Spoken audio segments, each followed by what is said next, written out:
I'm Joseph. I'm Nick. And this is Fish Jelly. Oh, that was better. Well, you know. Practice makes perfect, but we didn't really practice. How are you feeling? I'm good. How are you feeling? Okay. I'm a little hungry. Okay, well, let's zip right on through this then. You have a beverage. What is it? It is hard kombucha. Oh, how Caucasian of you. Well, you bought it. I did buy them. Well, this week has flown by. Mm-hmm. We've done a lot of things. Last night we went to a drive-in. Cinespia hosted the film Alien. Mm-hmm. So I bought a ticket, singular because you buy per car, mm-hmm. which felt a little pricey, but whatever. Because I thought you might enjoy it. And I did. The last time I saw Alien was when? We had a movie night for it in Minneapolis as a kind of goodbye thing. We had a double feature of that and Poetic Justice. That was 2011. Okay. And then I know you've seen it again. Oh, because Sigourney Weaver did a Q&A at a double feature at the Chinese. This would have been 2014-15. And you were tired and we were with a friend and you didn't want to stay. We only stayed through the Q&A. It was a double feature, and she gave a Q&A in between the two. Yeah. So we obviously stayed for that. You say I was tired and wanted to leave. Uh-huh. Well, because, Aliens, and it might have been the director's cut, which is even longer. I don't remember now. But yeah, but we left, and then we saw her in the parking lot of Hollywood and Highland, mm-hmm. with assistants or a bodyguard entering. She might have had her husband with her. Or maybe that was her husband. There were multiple people with her getting into a black SUV, mm-hmm. so we got to see her then. But a fantastic movie. Oh, of course. I mean, yeah. There's really no comparing. It makes me want to rewatch Aliens now. But, which I prefer. Well, of course. The analogy is always Alien is a haunted house in space film and Aliens is a roller coaster. But, I think watching Alien on the big screen and kind of basking in how meticulous it is and the strong character work and obviously state-of-the-art special effects, it's something to behold. It's something that demands to you be immersed in it. For sure. So you have a few things you want to talk about. The first is something with the name Annette. Oh, yes. So, well, I think as of last week, Terry Fremeau had only divulged that Wes Anderson's French Dispatch and Paul Verhoeven's Benedetta were the only for sure competition films at the 2021 Cannes Film Festival that would be in the competition.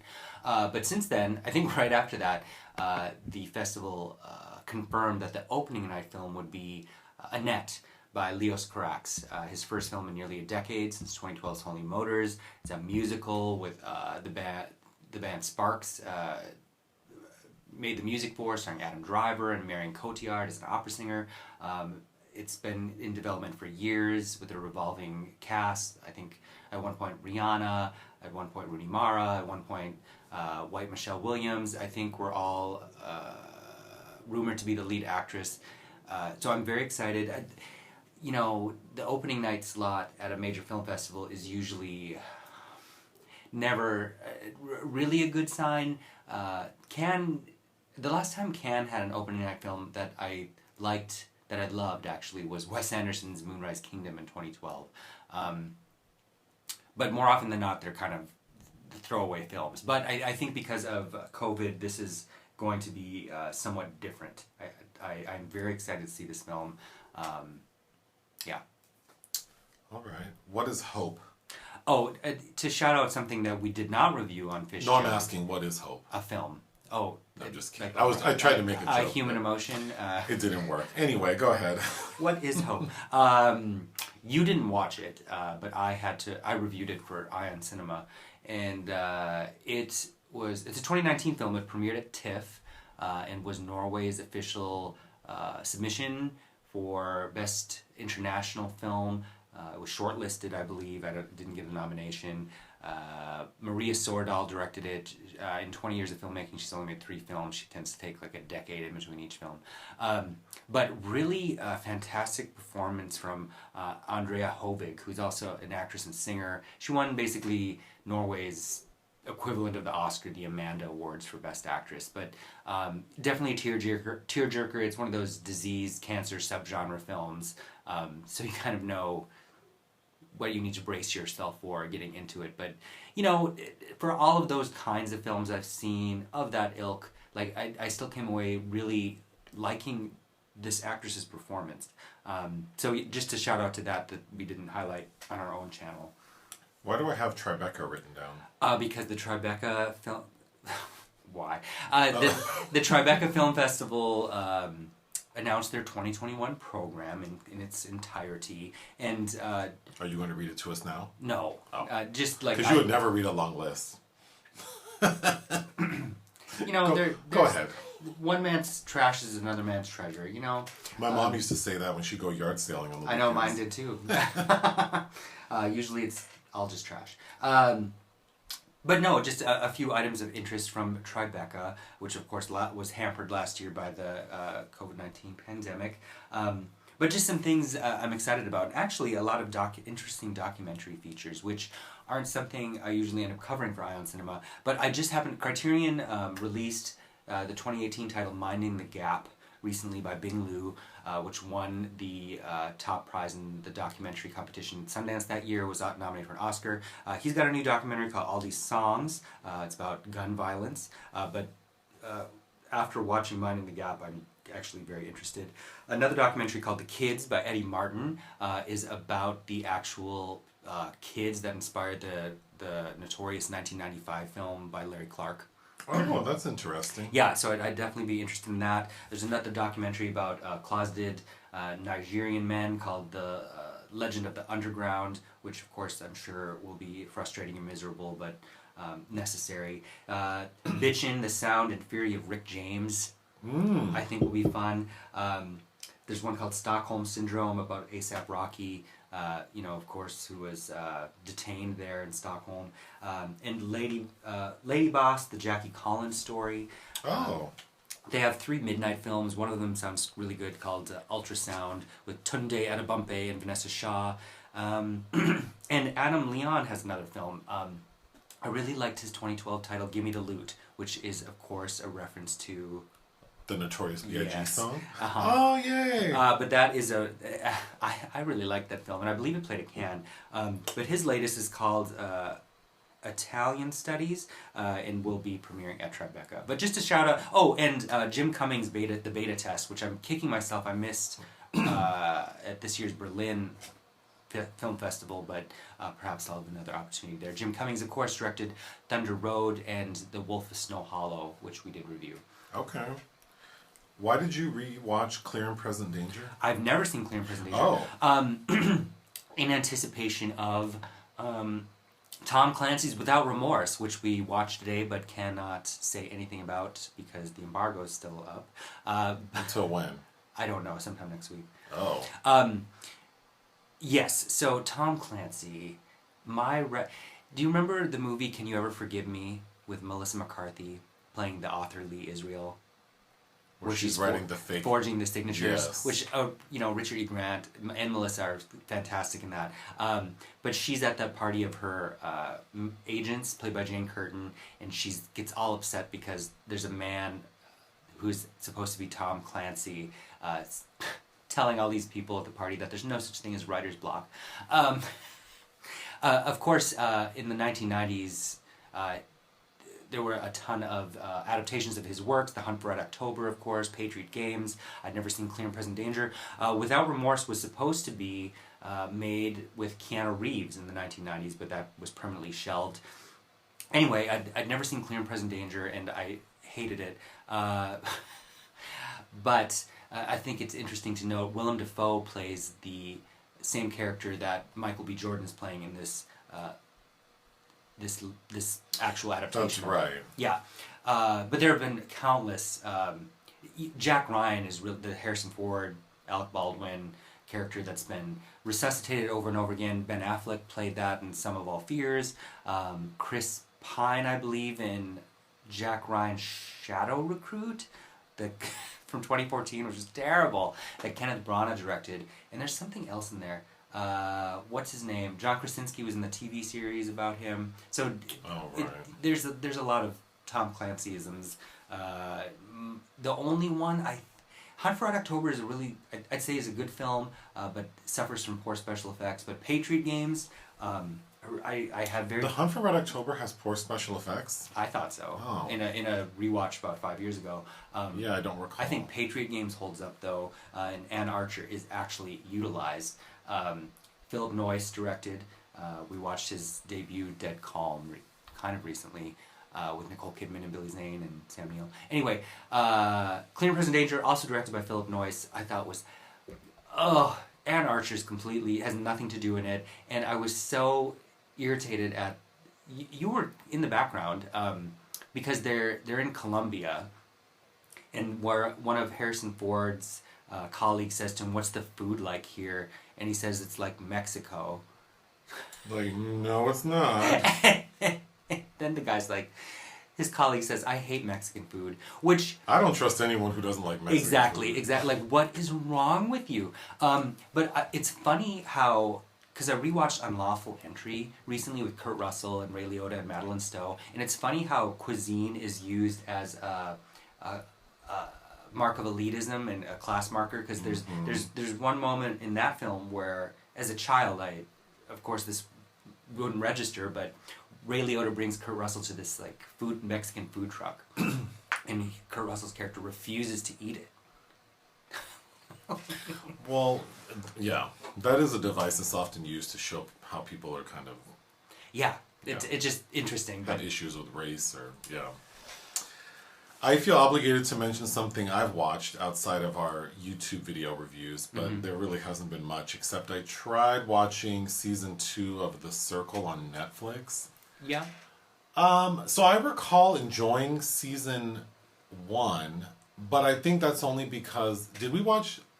Did I watch Too Hot to Handle before The Circle? No, we both watched Too Hot to Handle, and then I think you watched The Circle after that. But I didn't watch all of that. I think I was riding the high of Too Hot to Handle because I really enjoyed that, and then people were talking about The Circle. And Love is Blind.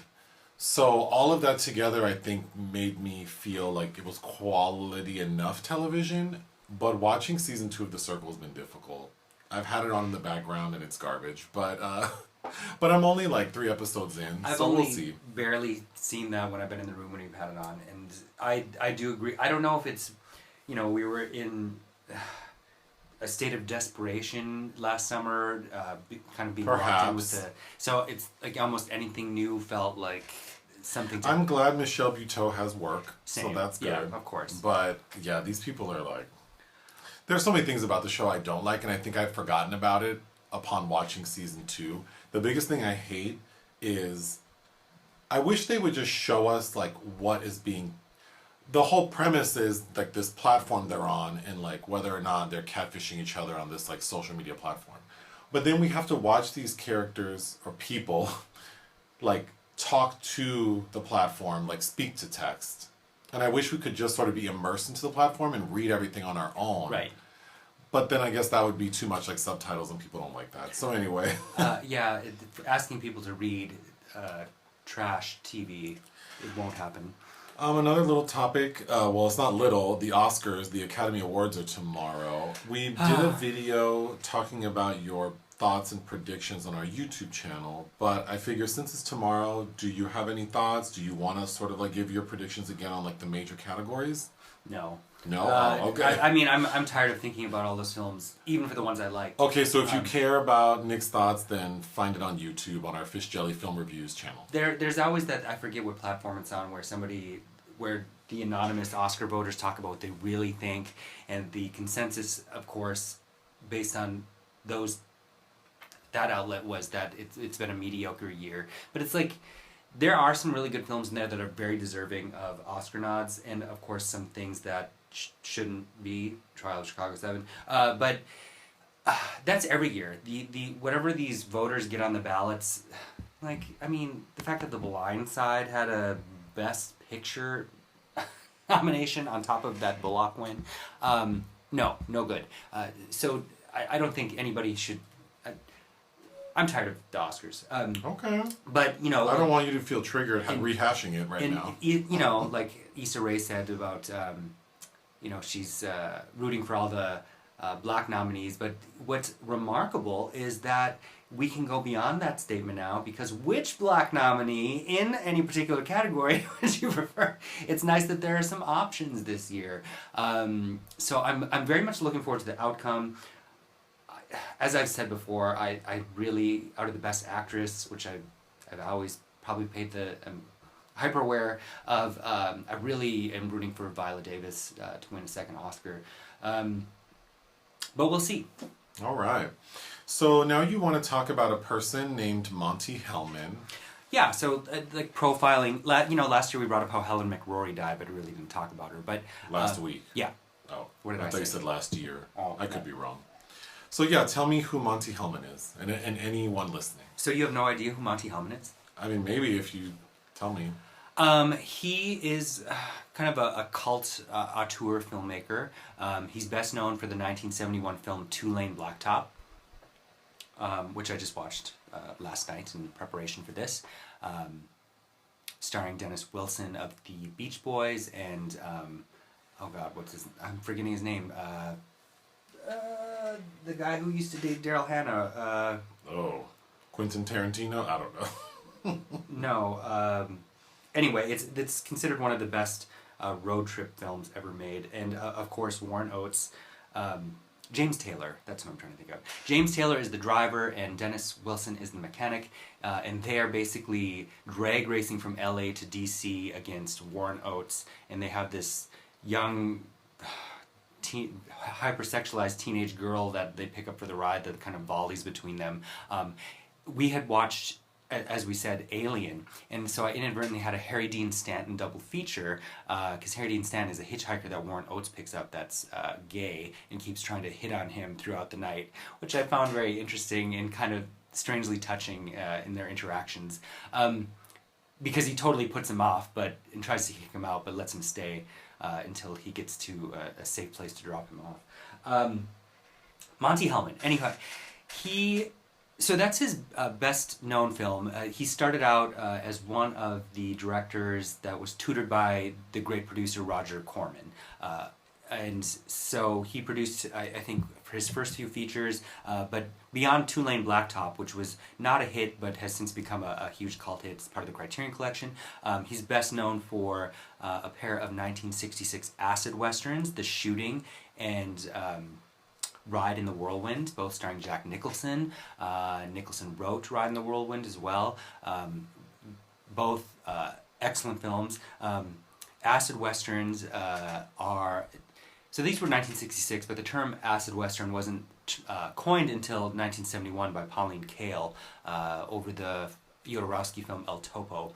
And I wanted to read this Jonathan Rosenbaum definition of the acid western, which was surrounding his dissection of the Jim Jarmusch film Dead Man in 1996. But acid westerns basically conjure up a crazed version of autodestructive... I can't even read my writing. Oh, you'll learn one day. Autodestructive wartime America at its most solipsistic, hankering after its own lost origins, which I found kind of interesting. Monte Hellman, after Two-Lane Blacktop, worked on a lot of projects. He edited a lot of projects, worked as second unit director on RoboCop. He executive produced Reservoir Dogs. Of course, made other films with Warren Oates and Harry Dean Stanton, like China 9, Liberty 37, Cockfighter, which is kind of a pseudo hybrid film. I haven't seen those last two, but plan on catching up. He died at the age of, I believe, 91 on April 20th, the same day that Derek Chauvin was convicted. We lost a great auteur. His last film was 2010's The Road to Nowhere, which competed in Venice. Tarantino, I believe, was jury president that year, and Monte Hellman won a special career achievement, I believe, award. he had been in development on a new project called Love or Die, which, like his last film, was to be produced by his daughter and reteaming him with Shannon Sossamon, which had supernatural element that sounded fascinating. I think Ben Said had been on board to produce it at one point, and of course, it didn't get made. And I think what seems like kind of shocking to hear that is when you hear somebody's working on a project and then they die, it seems unexpected. But he was elderly. After the 70s, he kind of had a lot of problems getting projects as a director off the ground. He directed a film with Everett McGill called Iguana, which I remember being very excited to see. When I finally did, I couldn't stand it. But Everett McGill, is the werewolf in Silver Bullet, or the S&M prone parent in The People Under the Stairs, my favorite Wes Craven film. It's worth a watch. I think it's a mess. He also did Silent Night, Deadly Night 3, Better Watch Out, which was direct-to-video, which I've never seen and I'm very curious to. Anyway, he's just, if you haven't had the pleasure of watching a Monte Hellman movie, I think Tulane Blacktop, The Shooting, and Ride in the Whirlwind are requisite viewing. Road to Nowhere has its moments. It's kind of a romantic neo-noir starring Tig Runyon and Shannon Sossamon. Definitely worth a look. I was really hoping that he would get another project completed, but such is life. Is that it? Yeah. Oh, okay. Sorry, I don't know. So the topic for today is RuPaul's Drag Race Season 13. Who chose that topic? I did. Oh, there you go. See? We've never talked about it on the YouTube channel. For a few reasons. Many people do recaps of every episode, and they do a fine job with all the drama and all the outside stuff. That doesn't interest me. But that is a show that we've watched every episode of. So I feel like we are pretty invested in it. What are your thoughts on RuPaul's Drag Race? Like when you think about the show as a whole? It is such a pleasure to see queer people celebrated on screen, especially queer people of color.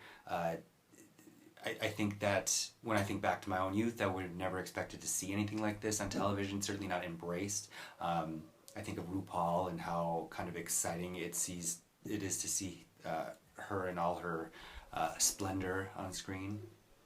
Yeah, I think we started dating, a few months?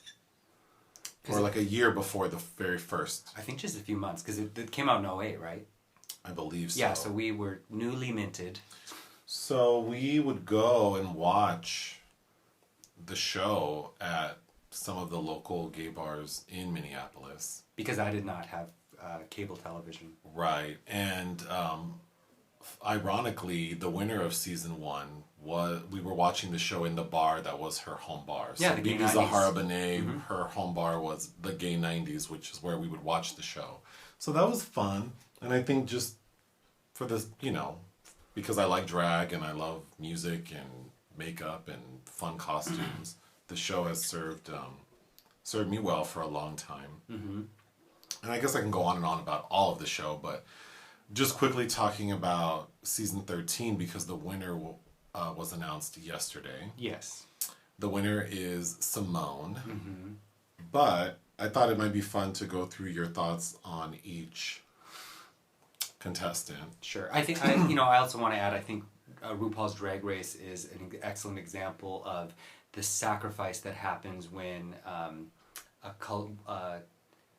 peripheral culture assimilates as well. How do you mean? I think the show has changed from sometimes where it seemed like we're watching actual people's real emotions at one point to something that's highly produced and manufactured. Yeah. Especially, and I think it's been no more clear than ever before as we were watching this back to back with season 2 of UK Drag Race, yeah. Where the queens, I think, are a little less obsessed with the following, the social media following. Yep. All right. So the first queen to go home this season was Kamora Hall. What are your thoughts on Kamora? Beautiful. Lovely gowns. Inert on stage, but doesn't know how to. What was it? Her thing is the tree where she didn't know how to enunciate the correct word. She showed up to a green screen performance, like fully padded and like, girl, you're in green screen. They only see your head. Yeah, she's beautiful. But yeah, go ahead. No, I was just gonna say her storyline was that her boyfriend didn't like her doing drag, so she could only do it sort of like periodically and had to kind of do it in private. So she really cherished the time that she was in drag, so it took her a very long time to get ready. And I think she was more preoccupied with her aesthetic than being entertaining. But she was beautiful. She's beautiful. I thought it was kind of touching to hear that, because it's frustrating that somebody takes so long to do that, but really it makes sense when she's not really allowed to do it. She's carved out this kind of, it's this escapist thing for her. It's a process. Well, I remember my roommate in college would make fun of me for taking so long to get ready, and he'd be like, like, you still look terrible, like, just awful things, like, why do you take so long? And in my mind I would think, like, I just enjoy the process. Like, I'm excited to go out, so I just want to, like, play music and burn a candle and slowly like play with the curls in my hair and brush my teeth for like 20 minutes and so she was feeling the fantasy, but that didn't work well for a competition reality show. It's the journey, not the destination. It is. The second person to go home was Joey J. He's a Phoenix queen. He was labeled trade of the season, which, depending on who you are, means a lot of things. But I think that's a good point. So I think on the show, and many people refer to trade as like the best looking person. But to me, trade means like someone you're hooking up with. Yeah. And then rough trade is usually like a guy who's like straight presenting or straight identifying. So it's almost like you're doing something on the DL. Clandestine. But yeah, somehow it's turned into like the hottest guy. So Joey J was considered the hottest guy. He was also the queen who didn't wear wigs. And when he did... Yeah, he shouldn't have. He didn't really know what he was doing. I thought Joey J was cute. He is a very talented dancer. His tagline was like, he's a gay-ass bitch, but didn't have much... Didn't he basic? And like filler queen, and I thought he had more of a personality than I expected from the promo, but... Yeah. I think he was pretty like one note. Yes. And his aesthetic was off. Even for the reunion and the finale, he looked a wreck. I thought. Like, his hair, when it's not his natural hair, is not good. The next person to go home was Tamisha Iman. Who is, I think, both of our favorites. Who was my favorite. She's the oldest queen in this season. 50. Well, she was like 49 when they filmed. But... and super talented. If you search videos of her from back in the day, she's a phenomenal dancer. She was making her own music before drag queens were putting out shitty singles. But she was hindered by a bout of colorectal cancer. So she had been cast on season 12, was diagnosed with like stage 3 colorectal cancer, had to undergo chemo, and then was invited back to season 13. So she had been on a fight to recover well enough to compete, and then something she didn't share with the audience until she was eliminated was that she also had an ostomy. Yeah, so... She didn't make it clear she had a bag connected to it, but because she didn't say she had an ostomy bag, but she just said she had an ostomy, which means she has a hole that protrudes, that allows access from the outside of her body to the inside of her body. So that's pretty traumatic, and it was obvious in her performance because she seemed a little stiff. Yeah. That being said, it's like she is... Suffers no fools. No, and she is very much my personality, like... And she has a single called Arrogant, which I've been playing on repeat during my workouts. There are a few funny lines. You've been saying them. Like in the opening, Lala Ree says, she likes to fight. She likes to fight, yeah. And I like when she says, you might hit a lot of things, but you won't hit me. Yes. So I'm looking forward to her doing more things. How she came from the ashes to give you hell. Yeah, I really liked her. The next queen to go home was Lala Ree, who's another Atlanta queen. And during the promos, we were told that Tamisha Iman is her drag mother. But they're kind of cold towards each other Yeah. in the first episode, so we find out that really Tamisha was the first person to put Lala in drag, and then that was it. Mm-hmm. After that, they really didn't connect. But anyway, Lala's a phenomenal performer. She talks about giving you the Lala re-experience, and it really is an experience. She's she's someone who, like, if she performed at a local bar, I would pay to see her. Yeah. Like, I know I'd get a good show with good music. Yeah. Kind of like Kennedy Davenport. Yes, So, yeah. on that level. Mm-hmm. Cute personality, says funny things. She has her big quote was when she says, "Lord, bitch," and then like, "I'm sorry, Lord, you know you're not a bitch."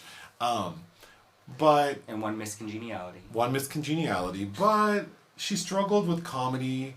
Oh, she will always be known as having the worst outfit on Drag Race history. Oh my God, Nicole, what's her?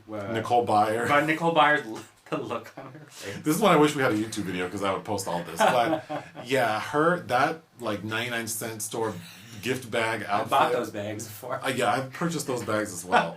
Is atrocious. But that being said, I really like Lala Ree. I'm sure she'll be back for All Stars. Well, and won that lip sync with those bags. And won that lip sync with that raggedy ass outfit that fell apart. The next queen to go home was Elliot with 2 T's. He's a Vegas queen. Mm-hmm. I felt very bad for him. Because he shares in like one episode that he struggles with depression. That made it worse, but because technically he was eliminated 3 times. Yes, because he was, yeah. I mean, we don't have time to break down the entire thing, but the pork chop waiting room. Yeah, they pulled that stunt, which was where all off-putting. on episode 1, all the queens had to lip sync, and half of them lost and were sent. Initially, they thought they were going to be sent home, but really they were brought back. Yeah. But then they said, in all you eliminated queens from episode 1, you have to. So Elliot was part of that group. Then they say, okay, all you girls need to choose someone to go home for real. Mm-hmm. They choose Elliot and Utica. Yep, the tie. And then there was a tie, so they're like, well, choose again. And then they choose Elliot unanimously. And then Elliot gets, little do they know, he gets put with the winner's circle. And then they're all... They're mean towards nasty him. to him. Yeah, bless his heart. And then he had to lip sync. Saying dumb things about how he's a spy. It's twice? He had to lip sync 3 times or twice. I don't remember. So he really went through a lot. Bless his heart. I think Elliot is a good example of someone who has resources, like has access to money and can buy costumes, but just has poor taste. Sure. Yeah. But he's a phenomenal dancer. Mm-hmm. Yeah, of course. The next queen to go home was Denali. Denali's that queen from like Alaska who's an ice skater and now I think is based in Chicago. Yeah. I did not care for Denali at all. Which I was surprised to learn her eventual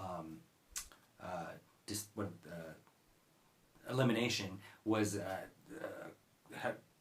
had a lot of controversy over it because I thought... Why? I remember after the episode where she was eliminated, there were news articles about how the fans were upset. And it's like, well, why? I don't even recall who sent her home. Off the top of my head, I can't either. And what was the song? I don't remember. You know, I don't even care to look it up. She had an attitude I did not care for. Her lip sync to 100% Pure Love, though. That's one of the best lip syncs ever. It's really good, yeah. But, you know, when she first walked in and she said that she wins everything she goes after, but it's like, but you didn't make it to the Olympics. You didn't, because she names a couple things that she's done and she didn't obviously win, and then it's like, but you haven't. I mean, she's come at the Olympics of drag. I didn't care for her. I didn't like how entitled and angry she seemed over people's not being number 1. Yeah, and it's like, well, I guess it just means you need to try harder. They're not feeling like her chandelier look. She was so upset that didn't get her in the top, and it's like. It wasn't a bad look. They just weren't feeling it like everyone else. I don't know. It's kind of like how Rosé really didn't start to pop till the end. I think you know there's so many every season. There's so many queens to get through before those who can remain long enough to really shine. The next queen to go home was Tina Burner, who's a New York queen. Which I was surprised that she was sent home. I didn't mind her. I think, okay, this is what I really think about Tina Burner. I don't know how old she was. She said she's only 39. I feel like she's older than I am. No? Shade. She has to be in her 40s, for sure. I don't know. I mean, She's the one who dated Graham Norton. Her chosen color pattern is really ugly. The orange, yellow, and red. Yeah, ketchup and mustard was not cute. And also like I still don't know what turn and burn it means, and it's just like just because something rhymes or you can. This is how I feel about Tina Burner. Tina Burner seems out of date. Like she just seems dated, delayed, stale, whatever. And she kind of has this thing that she's done, and it's worked for her in New York, wherever she performs mainly. But it just feels like 20 years ago. Kind of like. And not to throw Peaches Christ under the bus, but kind of like, because I believe Peaches Christ is very talented and has done all kinds of other things, but it's like she started off in that tertiary stage and never kind of elevated, but not without talent or interest. It's just kind of limited. Even her song at the reunion who I think was produced by the same DJ as Tamisha Iman's.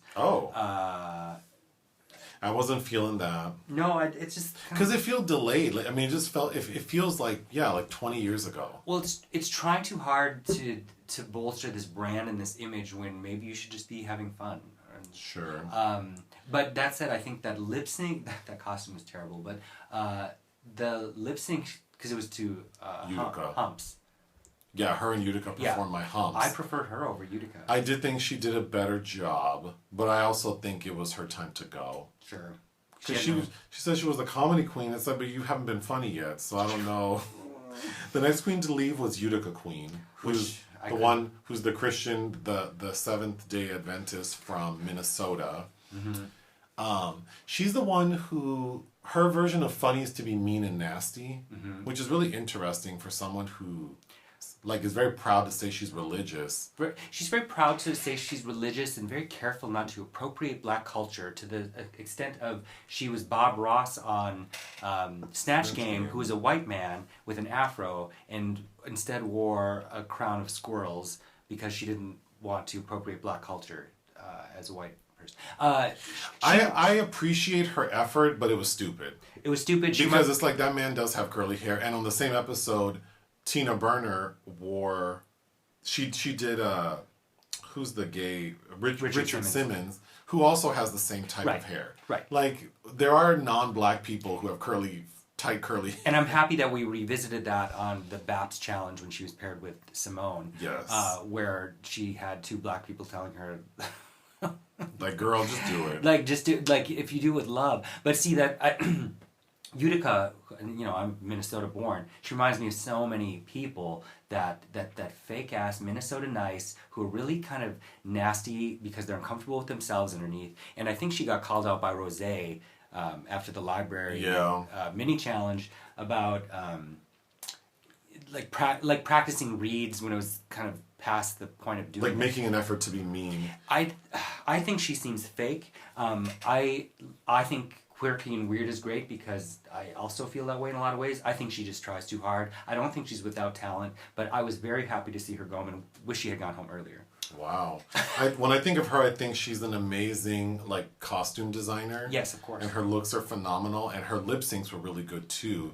But I think that she seems fake, and I think to be so proud to tout your religious beliefs, but then your brand is also to be mean and nasty is a problem. The jokes, the practice for that roast with Michelle Visage and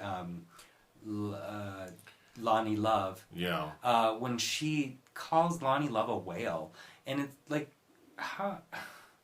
And then they tell you not to say that shit, and then you say it again. It's like, you are a problem. My favorite line about Utica and the whale joke is Lady Bunny said that, I just want to know why no one's addressing the fact that Nina West sat there and pretended she didn't speak whale.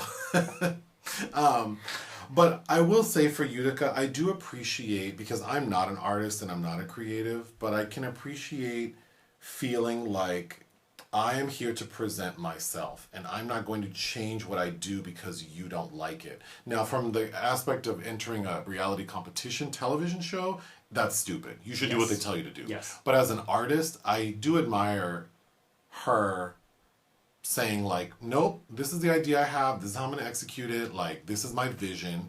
And she did that time and time again with poor results. But she made it pretty far being stubborn and weird. And for that, I like it, but she does seem like a fake-ass bitch. She did, and we were talking about this earlier. There's, of course, an appreciation for at least making room for the conversation about appropriation. But what I wanted to hear then was, where do you see yourself in this? Where, like, just saying, like, oh, I don't want to seem like I'm appropriating it, but how are you in your space amongst black people? She sounds to me like somebody that went to a liberal arts college where they teach you all of those things amongst other white people, but you don't know any black people or have any black friends. Sure, but that show doesn't have the time to, suss all that out. The next person to go home was Olivia Lux. Olivia Lux was my favorite from the beginning. She's so talented.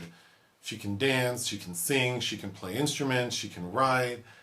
She's gorgeous. Her hairlines are questionable at best, but she's stunning. Yes. And yes. But I think what really, because I thought she was going to be top 4 for sure, but I think what really messed her up is she has adopted this affect of being sort of like a cutesy baby. Yeah. And there's nothing more weird than seeing, especially like an adult man dressed as a woman doing like adult material, but having this like cutesy baby attitude. She relied on it too many times. Yeah. And I think she, in Out of Drag, referred to herself as a polite diva. And it's like, well, maybe I think... Then be a diva then. I think hasn't learned how to not be passive-aggressive. And is young. But yes, definitely beautiful, talented. Out of the reunion videos, obviously Tamisha Iman's my favorite, but hers doing the Mary J. Blige cover looked professionally produced, looked like an actual music video I'd see. Yeah. So the top 4 were Rosé, Gottmik, Candy Muse, Simone. So they, in the finale, did that whole, like, spin the wheel and lip sync each other. Don't take your eyes off the wheel. Yeah. So the first 2 to lip sync were Rosé and Candy Muse, and they lip synced to Work by Britney Spears. Because Britney Spears was the artist. She was the artist. And Candy Muse sent Rosé home. What do we think about Rosé? That outfit, I know it was a Britney homage, but even her makeup seemed kind of off to me. Like she looked like a corpse. Okay. Not to be cruel. I just think, and maybe it's because of that costuming and the reveal I thought was underwhelming. Rosé, I think, is the most handsome male contestant. Agreed.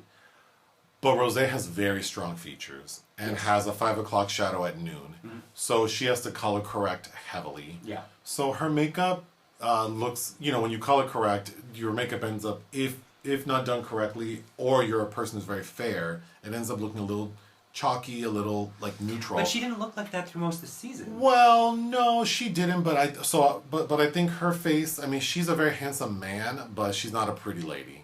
So I think that's that. I think her hair has been an issue. Her outfits have been an issue. Prior to the finale, she was a very, sort of slender man who always looked so bulky. And then for the finale, it looked like she had gained quite a few pounds. Maybe she had hurt her ankle. Right. It looks like she had gained maybe at least 10 pounds. And she's a small person. Mm-hmm. So I think that didn't help. Her outfit was kind of crazy, and then it was all sort of like a neutral color, so it had like a nude panel in the middle. That was weird. But I think Rosé is so she's in a group, a performance group with Jan from season 12. Was she in season 12? She's in season with Jada Essence Hall, right? Yeah, and Widow Von Du. Okay, yeah. So last season, Jan is her sister, so I think they're both very similar in that they're super talented. They can sing, dance, act very well. I could see them on Broadway. But while Jan had a grating personality that I found unlikable, Rosé had no personality. She seemed like a robot. I think it's because we are creating robotic machines that people who always have to say the same thing at the right time, and at the end it just there's nothing that pops really. Okay. So the next person to lip sync was or the next pair was Simone and Gottmik, and Simone sent Gottmik home to Britney Spears' Gimme More. Okay, what do you think about Gottmik? I like Gottmik's looks and makeup. I like the representation, of course, and I like that she was able to be so successful in the top four. But kind of like Rosé, there was a lot that I thought her personality was kind of being formed along the way. I think she seemed very desperate to fit in. And she's also, like, very, we've talked about this at length ourselves. She's very privileged. She has access to a lot of things. Like when you're talking about, Paris is Burning, the ball scene where there were white people, like, I don't, what is upsetting, I think, overall about RuPaul's Drag Race is how race and privilege aren't really talked about at any serious length. And when they are, it's when a queen of color forces the issue, like the vixen, and then come across looking as like a villain, or like they're the ones that have the problem. And I wish that had been more of the conversation about Gottmik. But also, very talented, very surprising, very funny. But anytime any of the queens say like, "Oh, I've learned so much and I've grown so much," it's like going through half a semester at college. Like, you haven't grown that. Like, you're flexing new muscles. That's great. Now go work on them.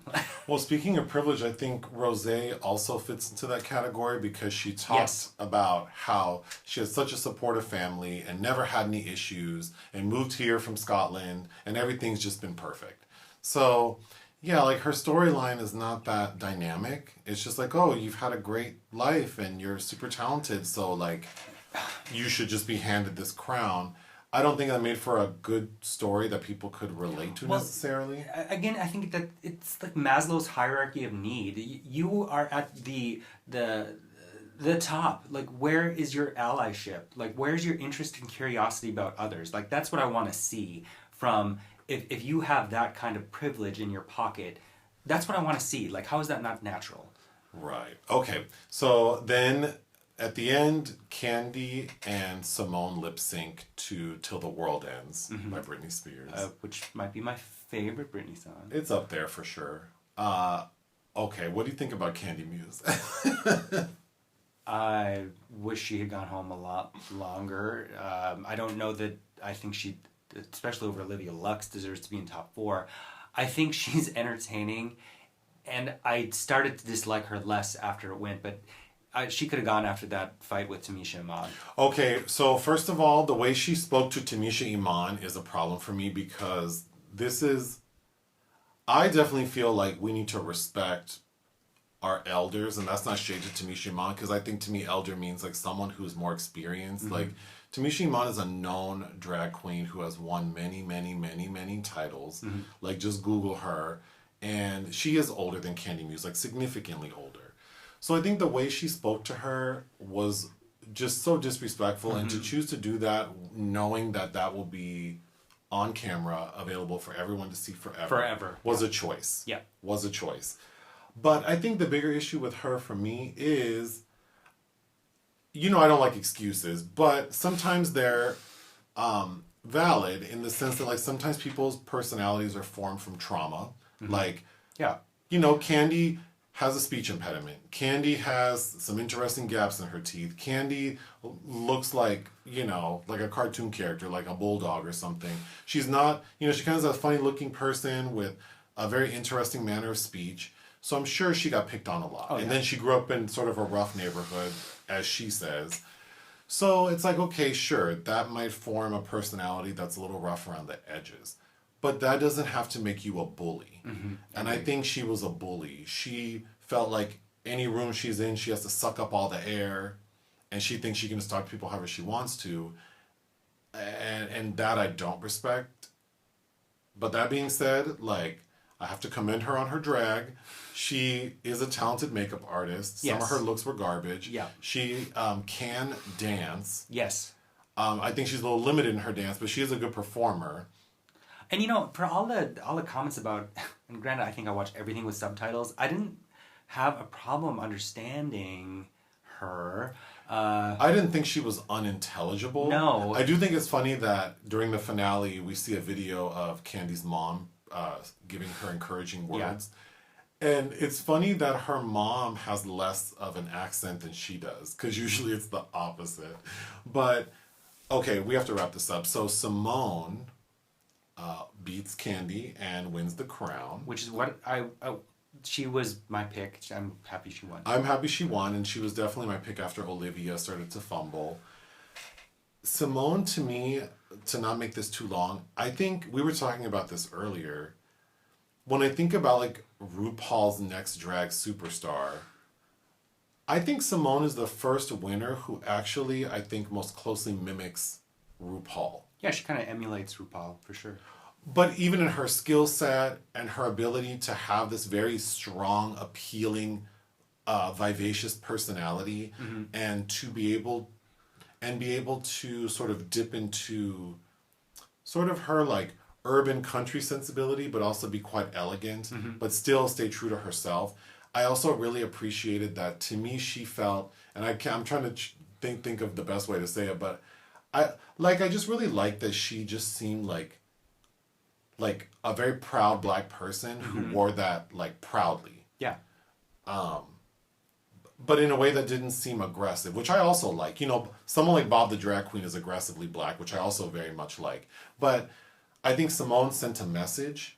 Mm-hmm. You know, one of her outfits referenced remember their names. Remember their names, and yeah, she really say their name. Say their name. She she mimics RuPaul, I think, the most with mm-hmm. her. You know, RuPaul's not the best singer, neither is Simone, not the best dancer, neither is Simone, but they can move, mm-hmm. and they have that manner of speak, and they seem to be able to know when to punctuate something with style. Yeah. And then, of course, the looks. Simone's looks were phenomenal. Yeah. Like, she just knows what looks good on her. That beautiful chocolate shiny skin with the baby oil, mm-hmm. like, just looks so good. I'm very happy she won. We were also saying, oh, go ahead. Well, she's very, I think what I also appreciate about her is the vulnerability seemed very real. Yes. She did seem authentic. She seemed just authentic in that way that is, I'm just being the best I can be, which is very appealing. And I think a lot of people have a hard time tapping into that. Yeah. Oh, I wanted to ask what you thought of the opening dance number with Rue. We usually don't see her in such. Well, Rue's very smart, and the team around her, they're very smart. They know like what works, what doesn't, and giving us a little is a lot for RuPaul. So I think, she doesn't often let us see her move in a certain way or show her legs in a certain way. So when she does, it has impact. Mm-hmm. So I think it was a treat.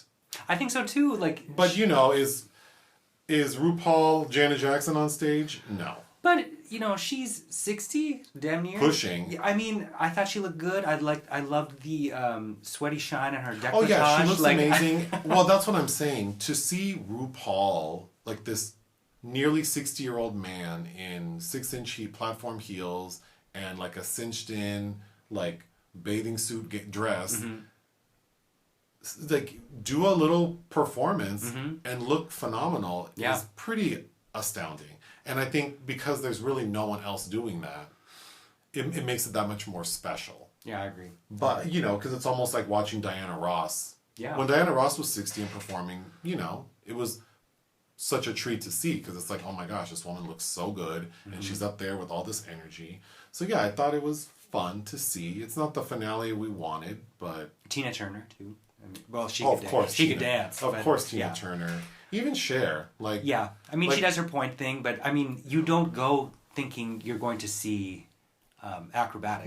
Well, actually, no. I've seen Cher perform several times, and it is a lot of acrobatics. It's just not her. Just not her. But she can still move, and she looks great, and it's just a treat. So I think. So I don't think like everyone has to move like Sierra mm-hmm. at 22 when they're 60, but that's not what I'm expecting. But RuPaul looks great. Anyway, so did you have another point about Simone? No, just that I'm glad she. Oh, we were counting the previous winners from the U.S. Drag Race seasons, and the last 5 now have been Black. Mm-hmm. So Simone, Jada Essence Hall, Evie Oddly, and then from All Stars it would be Shea Coulee and then Monet Exchange, which was a tie. Mm-hmm. So that's pretty cool. Yeah, well, especially, it's out. We all live in our own little bubbles, but every time you see kind of somebody publicizing nasty comments they receive about kind of like the trenchant racism in the fan base, in RuPaul's, the fan base of the show is so disappointing to see. And I think that's why I want the show, yes, that we have all these Black winners, but then it's like the Oscars where at the end of the day it doesn't matter who wins, the best picture might not be the most impactful. So the show also needs to address those things more vocally than it does, I think, or allow the queens to. Sure, but it's challenging when your core audience is like teenage white girls. It's like, I feel the same way you do, but I also understand it's a business and like finding that balance. And I think the best thing the show can do is showcase queens of color and showcase them being themselves, and hopefully that exposure will normalize these people to an audience that feels so comfortable criticizing queens of color for being themselves. Mm-hmm. I think about the Vixen, like you mentioned, and how she was painted out to be, as she said, like an angry Black woman. And it's like Vixen was just calling out obvious like disparities in how she was treated, and everyone looked at her like she was evil. Mm-hmm. Yeah. But Karen at Starbucks can throw a fucking scene, and it's like, well, they should have known she wanted almond milk, not soy milk. Anyway, well, that's all I had to say about that. This is probably over an hour at this point. Hopefully not. But thank you for listening. Mm-hmm. Don't forget to... Bien sûr. What did you say? Of course. Oh, what, French? Mm-hmm. Oh, how intellectual indeed. Yeah, yes. Yeah, don't forget to watch our videos on YouTube, Fish Jelly Film Reviews. Mm-hmm. Do you have anything else you want to say? This is Ripley, last surviving member of the Nostromo, signing off. Toodaloo.